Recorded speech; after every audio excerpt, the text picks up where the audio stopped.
Keluarga menangis histeris meratapi penangkapan oleh polisi terhadap seorang pemuda yang diduga kuat terlibat dalam perdagangan narkoba.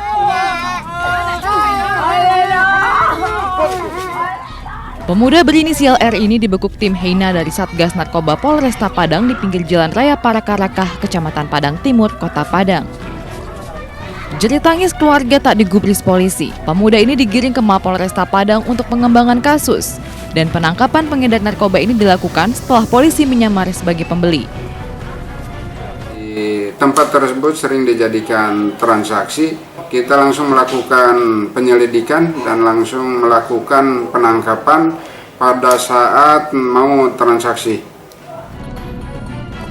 Satu paket sabu dijadikan polisi sebagai barang bukti.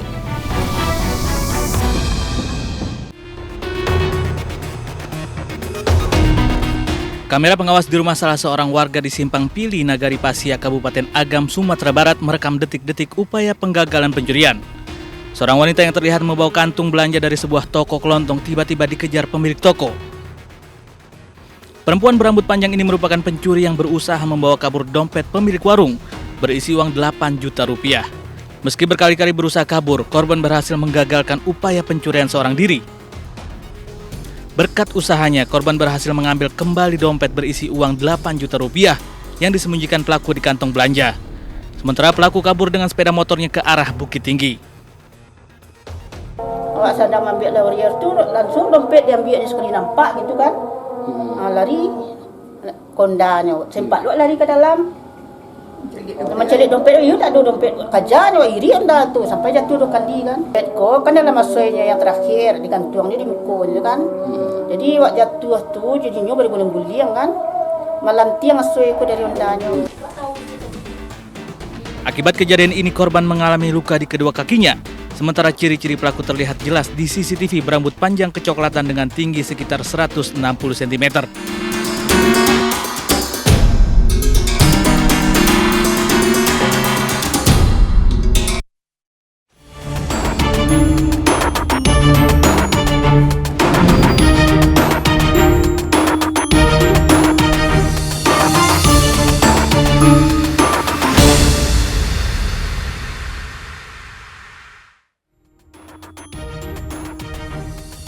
Pemirsa, misteri penemuan jasad pria terbakar di Maros, Sulawesi Selatan mulai menampakkan titik terang. Dari olah tempat kejadian perkara dan hasil otopsi, polisi mendapati korban tewas akibat hantaman benda tumpul. Selain itu, korban berjenis kelamin laki-laki tersebut juga diduga penyuka sesama jenis. Dan untuk memecahkan teka-teki kematian korban, polisi membuat sketsa wajah dan menyebarluaskannya agar identitas korban dapat dikenali teman maupun keluarga. Dan pemirsa, selain misteri pembunuhan pria terbakar di Maros tadi, selama 1 jam ke depan Realita juga akan menghadirkan berita-berita kriminal pilihan bersama saya, Mirva Suri.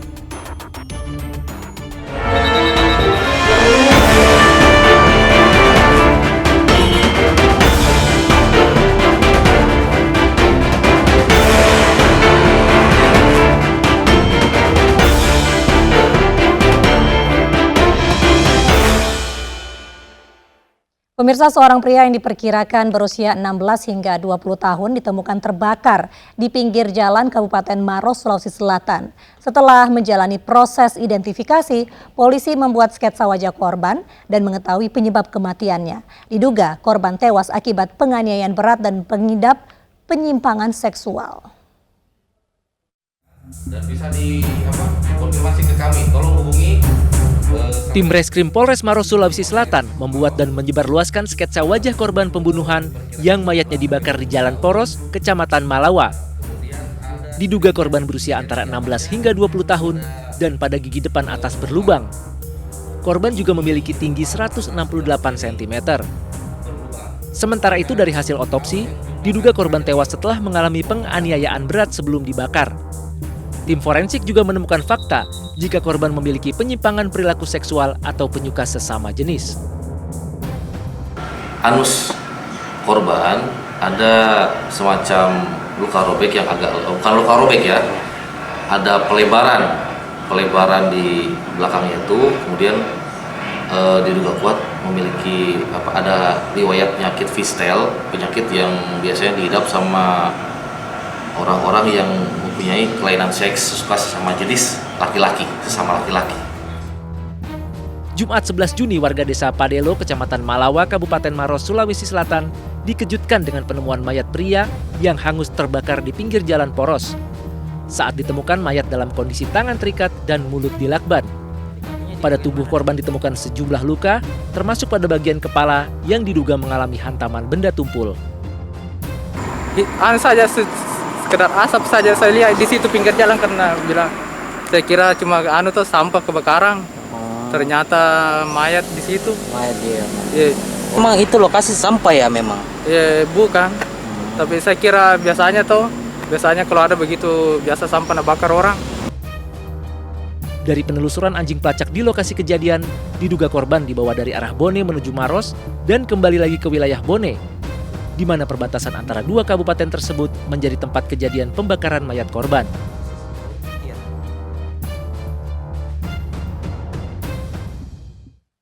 Pembunuh pengemudi ojek online yang mayatnya dibakar di flyover Keramat Sampang, Brebes, Jawa Tengah ditangkap.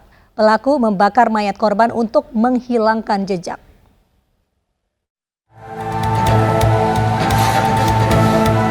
Ahmad Jamaluddin, warga desa Sengon, Brebes, Jawa Tengah ini ditembak dalam operasi penyergapan polisi di rumahnya. Pemuda 21 tahun ini merupakan pembunuh pengemudi ojek online yang mayatnya dibakar di flyover Keramat Sampang.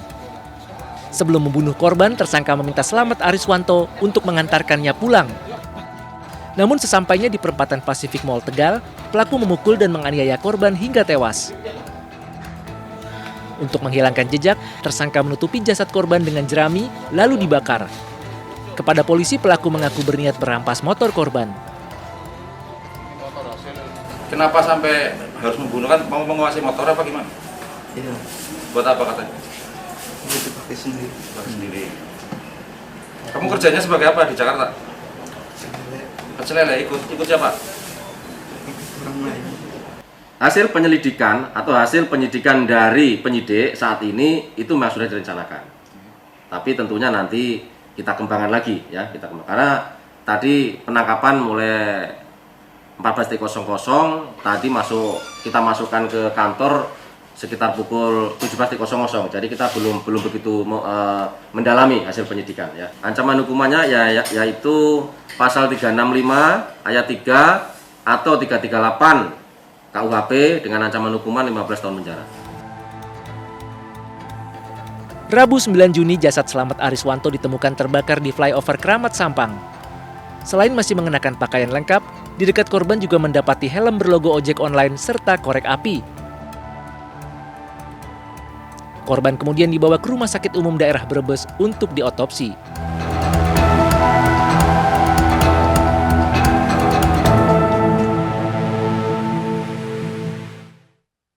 Di Banjarmasin, Kalimantan Selatan, seorang pria membunuh wanita pekerja seksual usai berkencan. Pembunuhan dilakukan karena korban minta tambahan uang dari harga yang disepakati. Tidak hanya dibunuh, korban juga dimutilasi dan dibakar pelaku.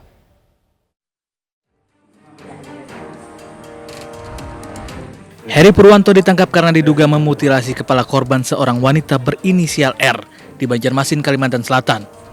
Kurang dari 12 jam pria ini ditangkap saat kabur keluar kota. Pelaku tega membunuh lantaran kesal dan kecewa. Korban meminta uang tambahan saat kencan. Sebelumnya pelaku dan korban sepakat untuk bertransaksi seks dengan tarif Rp300.000. Namun saat ingin kencan, korban meminta tambahan uang Rp500.000. Pelaku mengabulkan permintaan korban hingga transaksi terlarang dilakukan. Usai berhubungan intim di sebuah hotel, pelaku mengajak korban ke rumah kosong berdalih untuk mengambil uang tambahan. Sampai di lokasi, pelaku membunuh korban dengan senjata tajam. Kepala korban dimutilasi pelaku. Pulang. Tapi lu tambahan lagi minta 500 sama biar lah. Ya, penting lu pulang. ACC ya pokoknya. ACC. Jadi dia tertarik lah ya. Ya ini kecewa tersangka. Sudah uang sudah habis, maka diajak ke rumah di Jalan Belitung Darat, Gang keluarga yaitu di RT 07, RT 01 di rumah kosong. Ini sudah kalap, ya sudah tidak terbang lagi, memang sudah ada lihat. Kemudian dari belakang digorok, ya ada barang buktinya berupa pisau. Untuk mempertanggungjawabkan perbuatannya, pelaku dijerat pasal pembunuhan dengan ancaman kurungan penjara 15 tahun.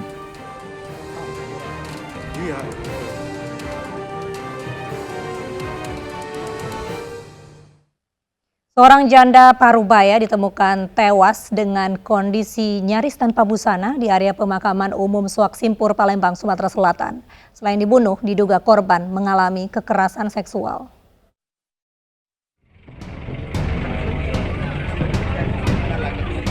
Warga Suak Simpur, Sukarami, Palembang dikagetkan dengan penemuan jenazah wanita di area pemakaman umum.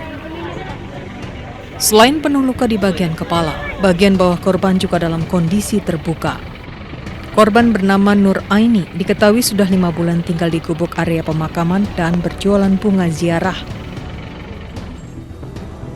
Dari hasil visum, korban menderita luka hantaman benda tumpul di bagian kepala. Sementara itu, tim forensik akan melakukan pemeriksaan laboratorium untuk memastikan dugaan kekerasan seksual terhadap korban. Dari pemeriksaan luar ada kekerasan tumpul di daerah kepala. Bagian kepala saja kan? Ada luka-luka di sana ya. Dok, kalau mengarah dari kekerasan seksual sendiri seperti apa tadi pemeriksaan luar? Kalau untuk kekerasan seksual masih kita periksa laboratoriumnya. Usai divisum, keluarga berencana memakamkan jasad Nur Aini di TPU Suak Simpur, tempat di mana jenazah korban pertama kali ditemukan. Keluarga berharap polisi dapat segera mengungkap kasus ini.